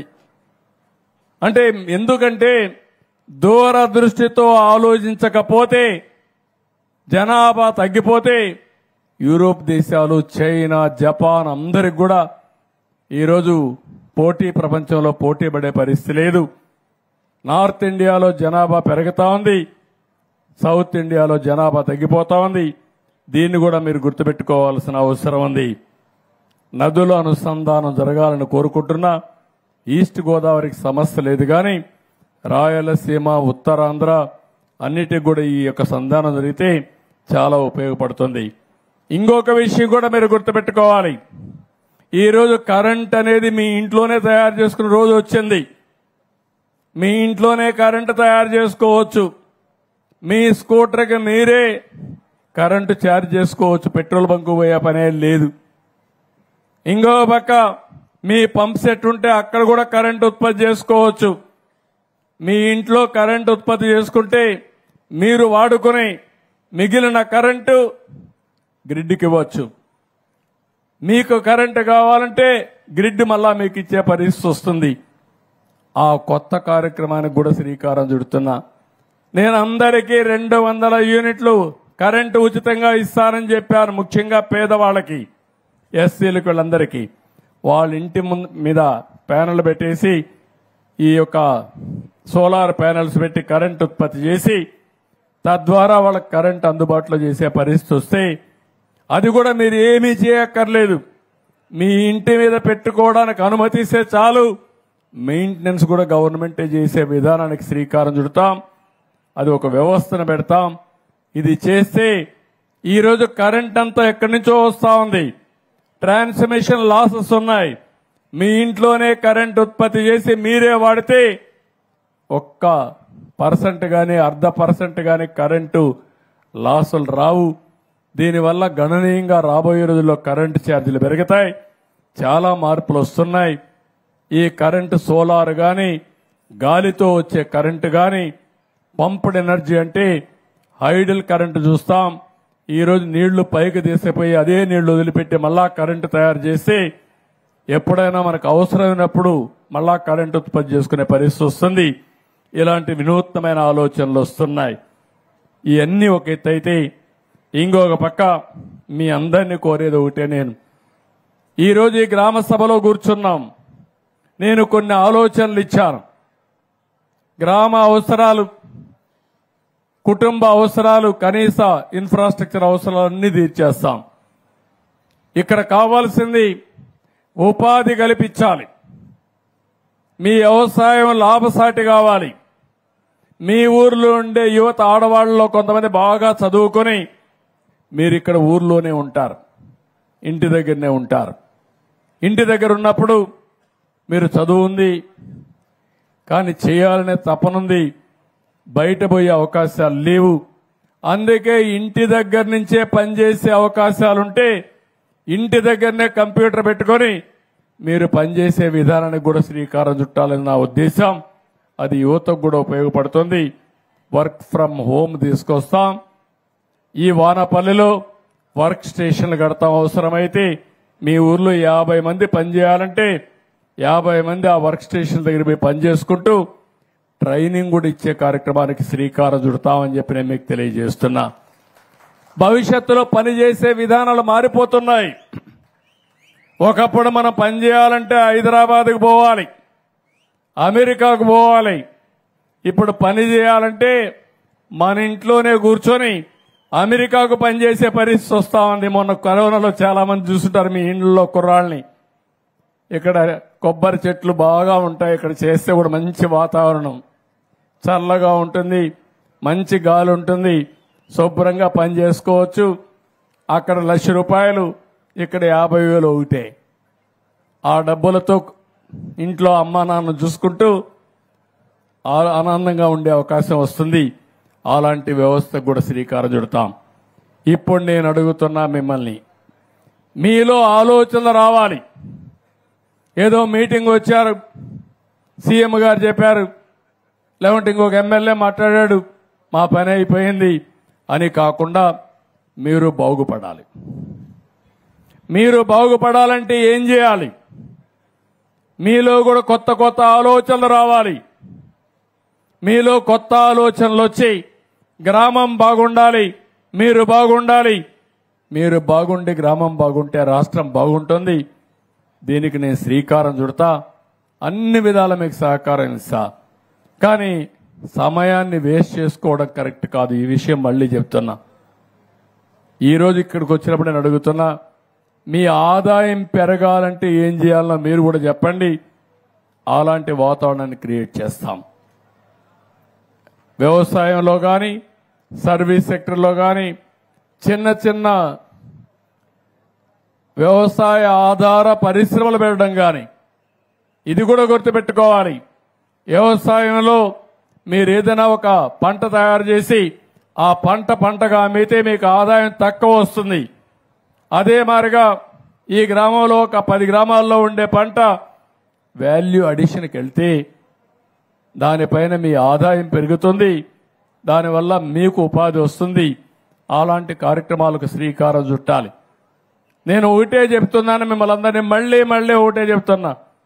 మీ ఊర్లో పుట్టినవాడు అమెరికాలో ఉండేవాడి కంటే ఎక్కువ ఆదాయం సంపాదిస్తే అమెరికాలో ఉండే గ్రామాల కంటే మనం ఎందుకు బాగా పనిచేయకూడదని మిమ్మల్ని అడుగుతున్నా. నేను అవకాశం ఇస్తా, మీకు అండగా ఉంటా, మీకు తోడుగా ఉంటా, మీకు అన్ని విషయాలు నేర్పిస్తా. అంచెలంచెలుగా మిమ్మల్ని పైకి తీసుకొచ్చే బాధ్యత నాది, దీన్ని అందిపుచ్చుకునే బాధ్యత మీది. నేను గట్టిగా కూడా చెప్తున్నా, మా తమ్ముడు ఏదో మాట్లాడాలని ఉత్సాహంగా ఉన్నాడు. రా, ఇట్లా మైక్ ఇస్తాను, ఇట్రా మైక్. రాని రాని రాని రాని రామా, మైక్ తీసుకో. చెప్పు. రాబోయే రోజుల్లో టెక్నాలజీ పరంగా ఏఐ విపరీతమైన మార్పులు తీసుకొచ్చే అవకాశం ఉంది. సార్ దాని మీద రాష్ట్ర ప్రభుత్వం తరఫున ఏం చేస్తున్నారో తెలుసుకుందామని అడిగాను సార్. చాలా సంతోషం. మా తమ్ముడు ఒకటి అడిగాడు. ఒకప్పుడు సెల్ ఫోన్ అంటే అందరూ నవ్వారు, అవునా కాదా? జ్ఞాపకం ఉందా మీకు? 25 ఏళ్లకు మునుపు నేను సెల్ ఫోన్ గురించి మాట్లాడాను. అప్పుడు రాజశేఖరుడు ఉండేవాడు. నన్ను అన్నాడు, సెల్ ఫోన్ ఏంటి భోజనం పెడుతుందని. రాజశేఖర రెడ్డి, నీకు తెలియదు, ఆ రోజు వస్తుంది, ఆ రోజు నేను చెప్తా. సెల్ ఫోన్ వల్ల ఏమేమి లాభాలు ఉంటాయో ఆ రోజు నువ్వు తెలుసుకుంటావని చెప్పాను. కానీ లేడు ఆయన తెలుసుకోవడానికి. ఈరోజు మీరు సెల్ ఫోన్ చూశారు. మా తమ్ముడు ఒక మాట అడిగాడు. మొన్న నేను ఢిల్లీకి వెళ్ళాను. మన మంత్రి రామ్మోహన్ నాయుడు ఉన్నాడు. ఆయన సెంట్రల్లో సివిల్ ఏవియేషన్ మంత్రి. ఆయన దగ్గరనే డ్రోన్స్ అన్ని కూడా ఆయన ఆధ్వర్యంలో ఉన్నాయి. ఇప్పుడు 3 విషయాలు మీరు గుర్తుపెట్టుకోవాలి. ఇప్పుడు నేను సెల్ ఫోన్ చెప్పాను మీకు. సెల్ ఫోన్ ఎత్తుకొని మీ ఆరోగ్య విషయాలు కూడా మీరు చూసుకుంటా ఉండొచ్చు. ఇప్పుడు నా దగ్గర ఈ రింగ్ ఉంది. మీరేమనుకుంటారు? ఏదో గింత్రాలు చేసి ఏదో దేవుడి రింగ్ అనుకుంటారు. కాదు, ఇది నేను రాత్రి నిద్రపోయాను. ఎంత నిద్రపోయానో చెప్తుంది ఇది.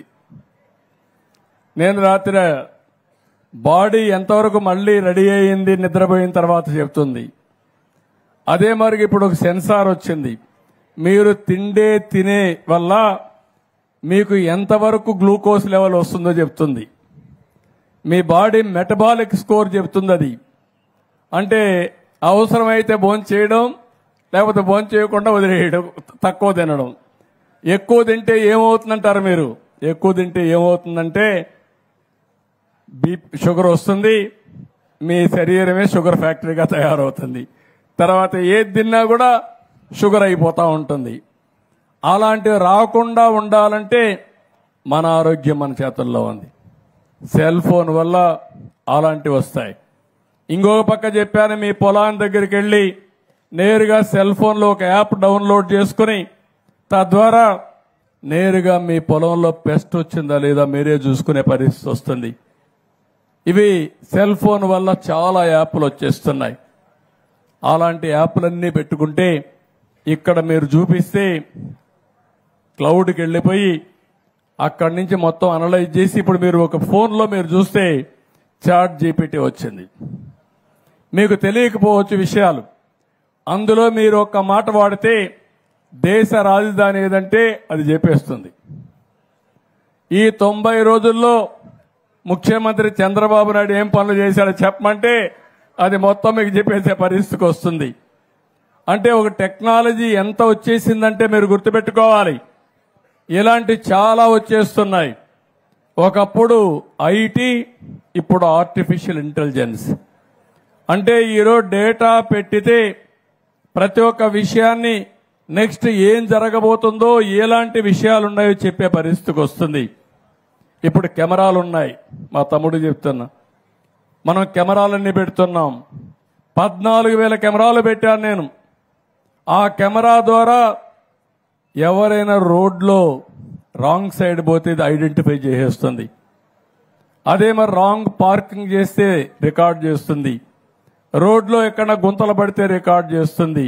సీటు బెల్ట్ పెట్టుకోకపోతే అది రికార్డ్ చేసేస్తుంది.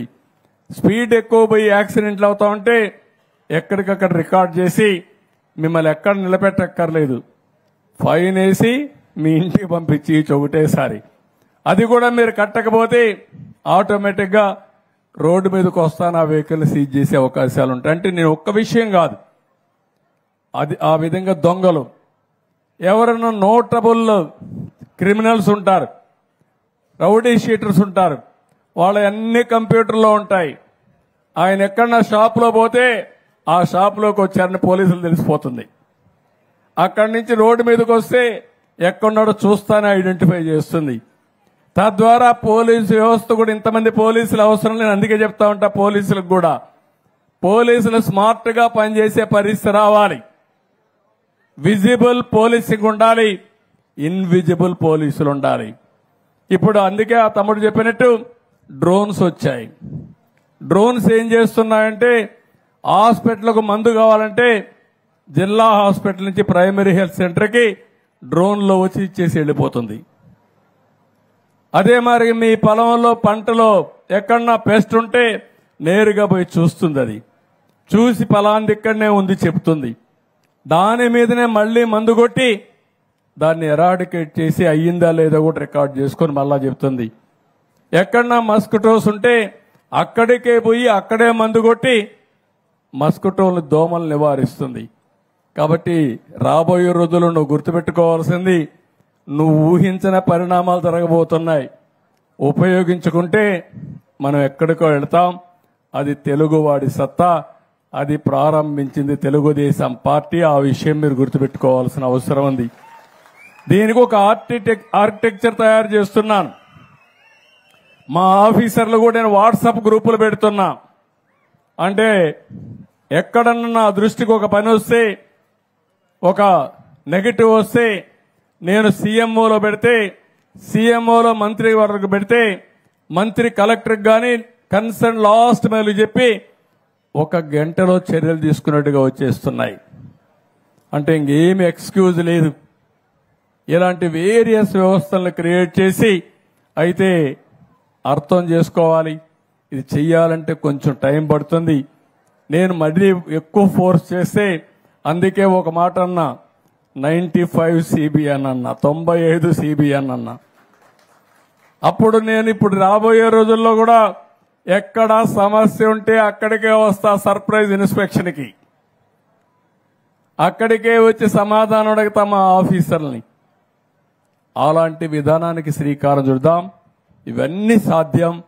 నేను ఎందుకు మీకు ఒక మాట చెప్తున్నానంటే, మొన్న కూడా నేను ఒక మాట చెప్పాను మీ అందరికీ నీతి ఆయోగ్ మీటింగ్లో.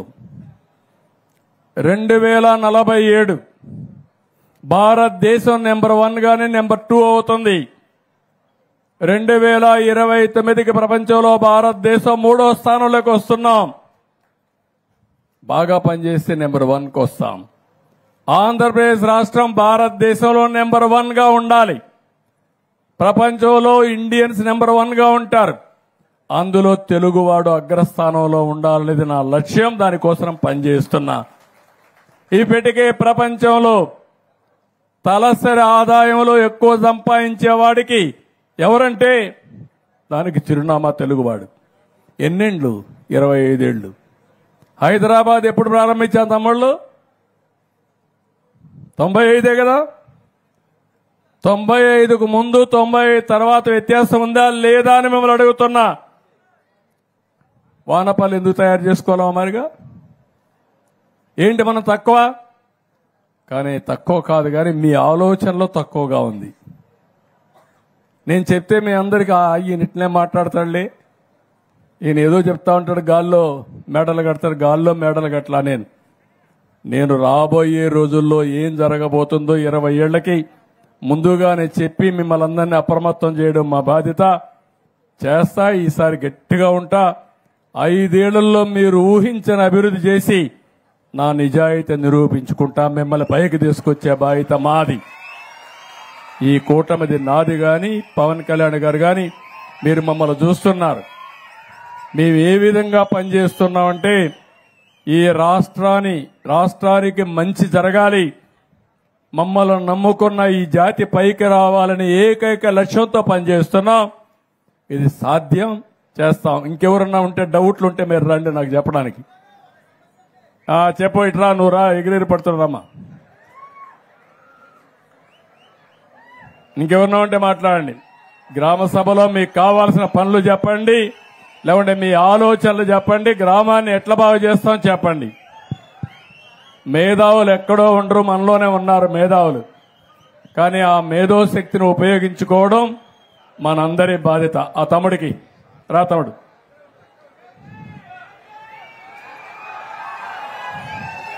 ఏం తమ్ముడు రా, మైక్ తీసుకో. మైక్.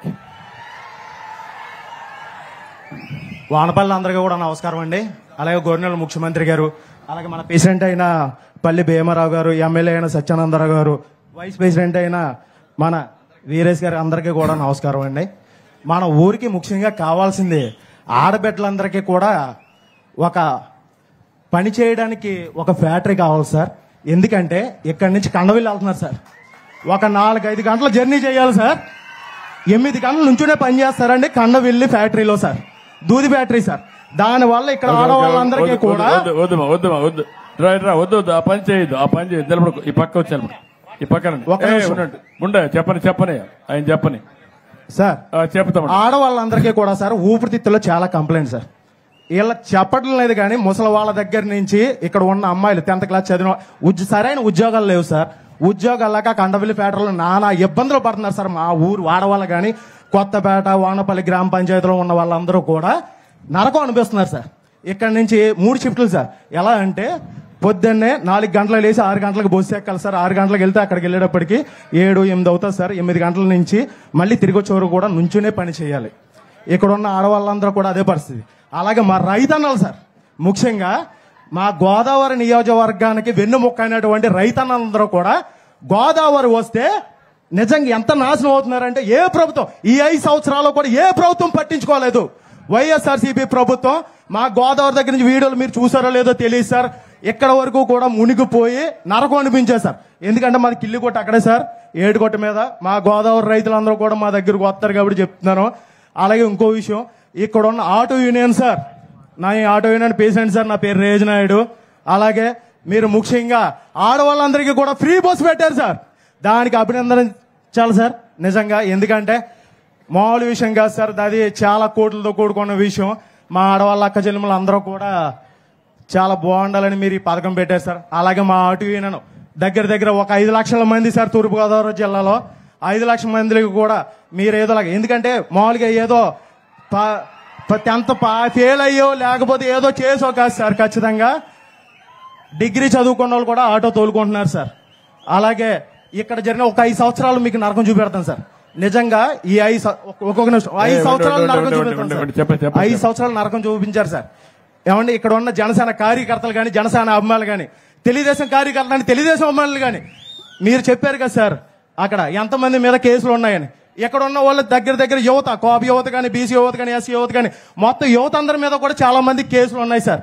అది గౌరవనీయులు సత్యనంద గారికి కానీ, అలాగే వీరేష్ గారికి కానీ అందరికీ తెలుసు సార్.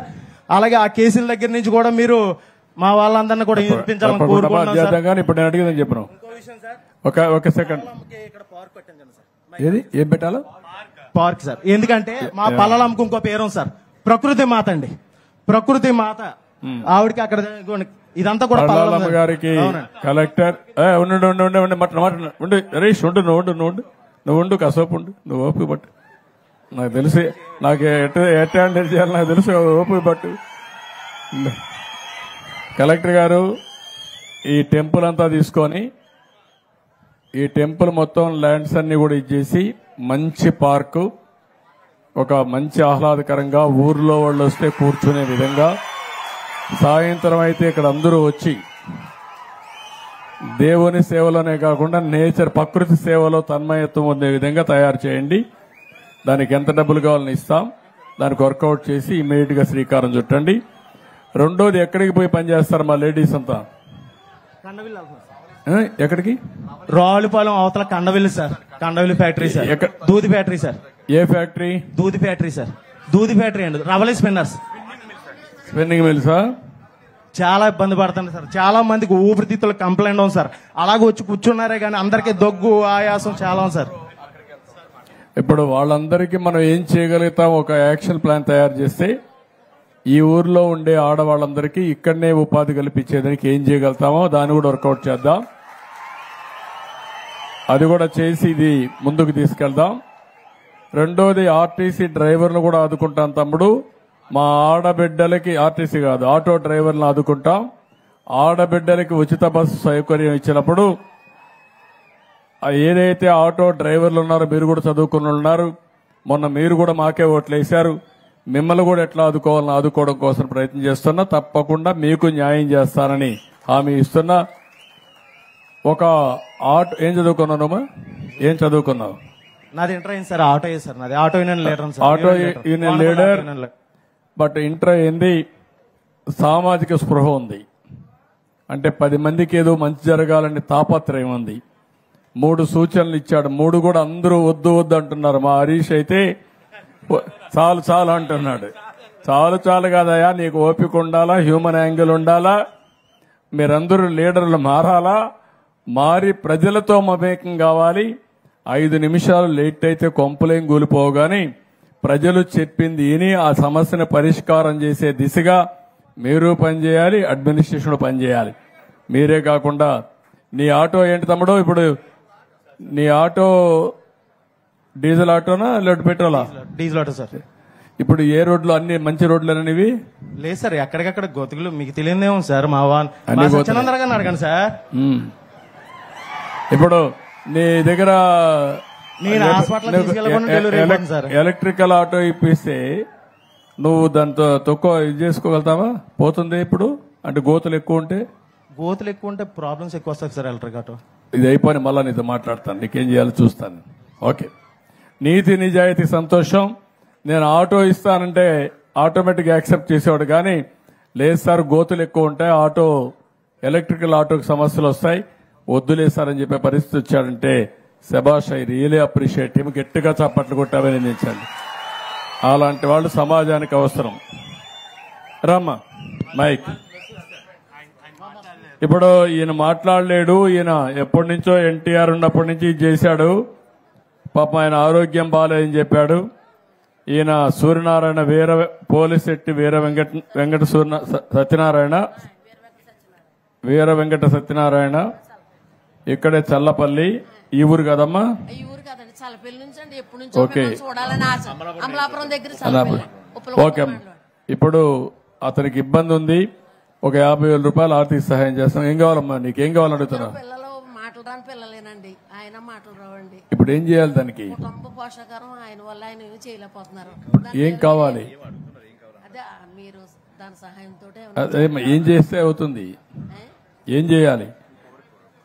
మరి మీకు కొంచెం అగలంగా అయితే ఇల్లు కూడా పాడైపోయిందండి, ఇల్లు కూడా కట్టుకోవాలి. ఒక 1,00,000 రూపాయలు ఇవ్వండి. మళ్ళా 5 నుండి ఇల్లు అవన్నీ కట్టించండి, శాంక్షన్ చేయండి. దాన్ని చేయమండి. ఇల్లు అవన్నీ శాంక్షన్ చేస్తాం, 1,00,000 రూపాయలు ఇస్తాం. ఓకే ఎప్పుడు ఓకే అమ్మ తల్లి, థ్యాంక్ యూ. ఇంకెవరన్నా ఏమైనా చెప్పే పరిస్థితిలో ఉన్నారా? గ్రామానికి ఒక సందేశం, ఒక ఆలోచన. మీరు ఇచ్చిన పిటిషన్లన్నీ కూడా నేను ఎగ్జామిన్ చేస్తున్నా. ప్రతి ఒక్క పిటిషన్ కి సమాధానం చెప్తాను. ఫిర్యాదులన్నీ కూడా మీకు ఏవైతే సాధ్యం రా తమ్ముడు ఇట్రా, అతను రా, ఏవైతే ఆచరణ సాధ్యమో అన్ని పూర్తి చేస్తాను. ఇంకా తమ్ముడు వచ్చి పైకి వచ్చి మాట్లాడు. పైకి రా ఇట్లా. నా పేరు గంటూ సతీష్ బాబు సార్. మాకు ఉభయ గోదావరి జిల్లాలో నువ్వేం చదువుకున్నామా? నేను ఇంటర్ చదువుకున్నాను సార్. చెప్పమా. మాకు గోదావరి గోదావరి ఇంకా మా ఇక్కడ గోదావరి ఉందండి. ఇక్కడ జింకలు చాలా మటుకు వందలాది జింకలు ఉన్నాయండి. మరి గోదావరి వచ్చే సమయంలో ఆ జింకలు కొట్టుకుపోతున్నాయి, కొన్ని ఏమో కుక్కలు తినేస్తున్నాయి. ఆ జింకల్ని పరీక్షించాలని మేము చాలా సార్లు నేను 5 స్థానంలో పనిచేస్తున్నాను సార్. నేను రిపోర్టర్ కూడా అండి. ఆ జింకలు ఎక్కడున్నాయి? ఇక్కడ నారాయణ లంక, కేదార్ లంక అని ఈ ప్రాంతంలోనే సుమారు 500-600 జింకలు ఉన్నాయి సార్. కృష్ణ జింకలు అండి, మన జాతి సింహం సార్. కృష్ణ జింకలు సార్. ఆ జింకలో కొట్టుపందని మా యొక్క 5 స్థానంలో కూడా చాలా సార్లు. కాదు, ఈ కృష్ణ జింకల్ని ప్రొటెక్ట్ చేయాలంటే ఏం చేయాలి? ఏమైనా ఐడియా ఉందా నీకు? అంటే నాకైతే లేదు సార్, మీరు దృష్టిలో పెడుతున్నాను సార్. ఆ జింకలు రక్షించి వచ్చే తరానికి చూపిస్తాను. ప్రద్యుమ్న, ఫారెస్ట్ డిపార్ట్మెంట్ కి నీకే ఫారెస్ట్ డిపార్ట్మెంట్ కి చెప్పి కృష్ణ జింకలు ఉన్నాయి ఇక్కడ, 500 జింకలు ఉన్నాయి, 500-600 ఉన్నాయి. దాన్ని ప్రొటెక్ట్ చేయాలి. అవసరమైతే ఈ ఏరియాలో అవి ప్రొటెక్ట్ చేసి రేపు రాబోయే టూరిజం స్పాట్స్ లో ఇంటిగ్రేట్ చేస్తే దాన్ని ఏ విధంగా చేయగలుగుతారో వర్కౌట్ చేయండి సార్. ఇంకొక సార్, మన ఎన్డీఏ కూటమి ప్రభుత్వం ఏర్పడాలని రాష్ట్ర తెలుగు రైతు అధికార ప్రతినిధి ఆకుల రామకృష్ణ గారు మేము కూడా చాలా నియోజకవర్గాలు తిరిగి మేము చాలా చేసాం సార్. మరి ప్రభుత్వం అధికారంలోకి వచ్చింది, మరి ఆయన కూడా మంచి ఏదైనా ఒక పదవి ఇస్తారని మనస్ఫూర్తిగా కోరుకుంటున్నాను సార్. ఓకే, నేను చూస్తున్నాం, అన్ని ఎగ్జామిన్ చేస్తున్నా, న్యాయం చేస్తాం. ఓకే, ఇట్రా తమ్ముడు. ఈ జింకలు చూడండి ఇవి. ఇట్రా, మైక్ తీసుకో. ఏం చెప్పు, ఏం చేస్తావు నువ్వు? నేను కొన్నా సార్, ఉన్న సార్ కొన్నా సార్, తెల్లగా సార్ దాగుంది సార్. ఏం కావాలి నీకు? మోటార్ బైక్ కావాలనా? బండి కావాలి సార్, బండి. ఏం చేస్తావు నువ్వు? ఎక్కడికి పోతావు వేసుకొని?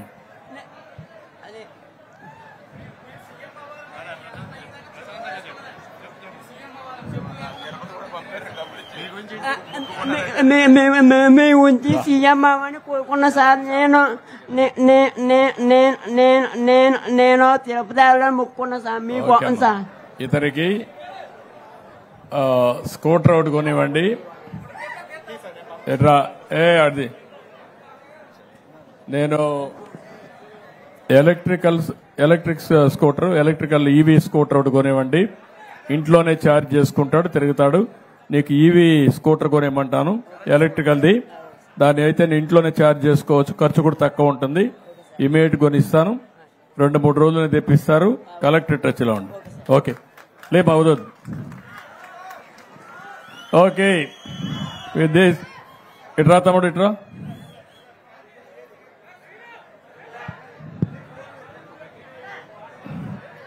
ఏంటి చెప్పు, నువ్వేం చదువుకున్నావు? 10th class sir. 10th class చదువుతున్నావా? ఎట్లా అయిపోయింది సార్. ఏమా అయిపోయింది సార్. ఇప్పుడు ఏం చేస్తున్నావు? ఇప్పుడు ఖాళీ సార్, ప్రస్తుతానికి ఏం చేయలేకపోతున్నాను, ఇంట్లో కూర్చుంటున్నాను సార్. ఎందుకు స్కూల్ పోవడం లేదు? 10th క్లాస్ అయిపోయిన తర్వాత వెళ్ళలేదు సార్. ఇంటర్మీడియట్ ఎందుకు పోలేదు? అంటే ఇంకో పరీక్ష ఉందని ఆగాను సార్. ఏమా? ఇంకో పరీక్ష ఉంది సార్. చదువుకోవాలి కదా, పట్టుదల కూడా ఉండాలి నీకు. ఇప్పుడు ఎట్లా అయింది ఇది? కొత్త కాలనీ జగ్రెడ్ గారి కాలనీలో మెయిన్ వైర్లు తల్లినాయి సార్. అంటే వేరే వాళ్ళు బిల్డింగ్ సెంట్రింగ్ రేకులు వేస్తున్నారు సార్. కిందకి వేసుకోవాలి సార్ ఆడు రేకుల చెడ్డు. మూరకత్తంగా బిల్డింగ్ కింద లేపాడు సార్ ఆడు. మా బిల్డింగ్ మీద మేకలు అడిపోతే నేను తీసి ఎత్తున్నాను సార్. కట్టుకు ఫోన్ వచ్చింది సార్, ఎత్తి మాట్లాడుతుంటే సప్పని లాగేసుకోండి సార్ మెయిన్ లైన్. ఇదిగోండి సార్, ఇదంతా చాలా బ్యాడ్. సరే, ఇప్పుడు నువ్వు 6,000 రూపాయలు వస్తుందా నీకు? వస్తుంది సార్. 6,000 వస్తావు. ఇప్పుడు ఏం కావాలంటావు నువ్వు ఏమన్నా చేయడానికి?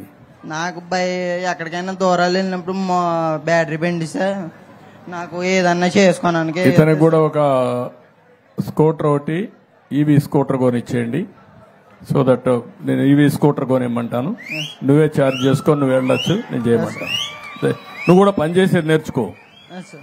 నువ్వు కూడా 6,000 వస్తుందని గమ్మున ఇంట్లో కూర్చోవద్దు. నువ్వు కూడా ఇంటర్మీడియట్ చెయ్యి, చదువుకో, జీవితంలో పైకి రావాలి.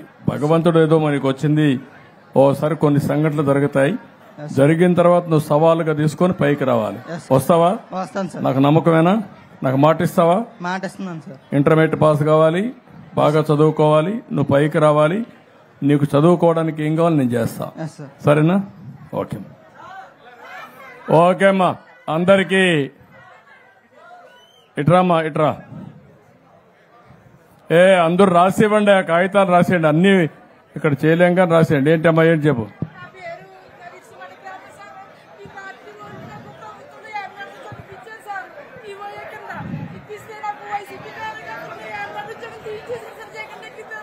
ఏ ఉద్యోగం అమ్మా? అది చేద్దాం, చేద్దాం, చేద్దాం. ఏమి ఇమ్మంటాం? వద్దాం, వద్దాం, వద్దమ్మా, వద్దాం. పర్లేదు మాట్లాడదు. ఓకే అమ్మా, ఓకే. అందరికీ ఉండే అందరికీ విజ్ఞప్తి. నేను వచ్చినప్పుడు మీరంతా కూడా స్ఫూర్తిదాయకంగా అందరూ ముందుకొచ్చి చాలా విషయాలు చెప్పారు. కానీ ఇప్పుడు ఒకరిద్దరు వ్యక్తిగత సమస్యలు కూడా నోటీసులు ఇచ్చారు, కొన్ని పిటిషన్లు కూడా ఇచ్చారు, ఫిర్యాదులు చేశారు. అన్ని కూడా పరిష్కారం చేయడానికి అన్ని విధాల ప్రయత్నం చేస్తాం. ఈ గ్రామ సభ ద్వారా ఇప్పటికైతే మీరందరూ ఒక 10 కోట్ల రూపాయల పనులన్నీ ప్రారంభించబోతున్నాం. గ్రామంలో ప్రతి ఒక్క ఇంటికి కరెంటు గాని, ఇల్లు గాని, ఇంటి జాగా గాని, మరుగుదొడ్డి గాని, లేకపోతే మీకు కావాల్సిన వంట గ్యాస్ గాని ఇచ్చే బాధ్యత మాది, అది చేస్తాం. ఇంకొక గ్రామ అవసరాలు కూడా తీరుస్తాం. ఇక్కడి నుంచి కనెక్టివిటీ కూడా ఏం చేయాలో అన్ని ఆలోచిస్తాం. అయితే ఇక్కడ కావాల్సింది మీరు పైకి రావడానికి, మీ ఆదాయం పెరగడానికి, ఇక్కడ పనులు చేసుకోవడం, పక్క గ్రామాల్లోకి పోయి పనులు చేయడమే కాకుండా మీ గ్రామంలోనే ఉండి 10,000 జనాభా కాబట్టి ఇది ఒక అభివృద్ధి కేంద్రంగా తయారు చేసి మీరు పైకి రావడానికి ఏమేం చేయగలుగుతారో ఆలోచించండి. నేను కూడా ఆలోచిస్తా, ఒక ప్రణాళిక తయారు చేస్తా. ఆ ప్రణాళిక ద్వారా ఎప్పటికప్పుడు మీ అందరికీ మెసేజ్లు పంపించి తద్వారా మిమ్మల్ని అభివృద్ధి చేసే కార్యక్రమానికి శ్రీకారం చుడతానని మరొక్కసారి తెలియజేసుకుంటూ, ఈరోజు రాష్ట్రం మొత్తం అన్ని పంచాయతీల్లో ఒకే రోజు గ్రామ సభలు పెట్టడం ఒక చరిత్ర. ఇలాంటి ఒక మంచి కార్యక్రమాన్ని ప్రారంభించినటువంటి పవన్ కళ్యాణ్ గారిని కూడా మనస్ఫూర్తిగా అభినందిస్తూ, ఈ ప్రభుత్వం పేదల ప్రభుత్వం, పేదల కోసమే పనిచేస్తాం, పేదల కోసం నిరంతరం శ్రమ పడతాం, మిమ్మల్ని అన్ని విధాల ఆర్థికంగా సామాజికంగా పైకి తీసుకొచ్చే వరకు మీకు అండగా ఉంటామని మరొక్కసారి తెలియజేసుకుంటూ, ఈ గ్రామ సభ చూశాను, మీలో పట్టుదల ఉంది, చేయాలనే తపనుంది, అదే సమయంలో పైకి రావాలనే ఆలోచన ఉంది. ఇది ఒక శుభ పరిణామం. అలాంటి మంచి కార్యక్రమానికి నాంది పలికిన మిమ్మల్ని అందరినీ పేరు పేరున అభినందిస్తూ అందరికీ నమస్కారాలు. జై హింద్, జై జన్మభూమి. ఓకే అమ్మా, గుడ్.